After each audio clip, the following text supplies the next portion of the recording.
Welcome to Not Milk Never Milk. Subscribe if you're lactose intolerant. You start with compatibility and control. Choose water-based versus pigment ink because flow and clog risk differ.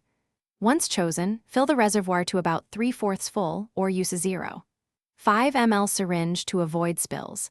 Then prime the nib and feed by gently cycling ink, slow, steady pressure, so air pockets escape and you get immediate flow. Make sure to wipe the tip. This prevents blobs. If you follow these first actions, the pen will write predictably and cleanly. Once the pen is primed, you focus on controlling flow and line quality. You should adjust flow by small increments, tighten or loosen the barrel in 1/8 turn steps, because small changes alter wetness significantly. Then test on scrap paper and evaluate line thickness, feathering, and drying time. Make sure to let each change settle before the next.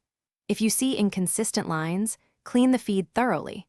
Soak in room temperature water and reprime. This detailed execution ensures predictable strokes and you finish by securing the pen and preventing future issues. Flush the system with clear water until it runs clean, then cap and store upright or horizontal depending on the manufacturer's guidance. Once done, cycle a small amount of ink to confirm flow before writing again.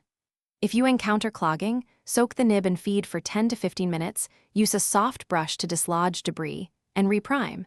If that fails, repeat soaking. This single troubleshooting tip solves most common blockages quickly. Thanks for watching. If this was helpful, leave a like and consider subscribing. See you next time.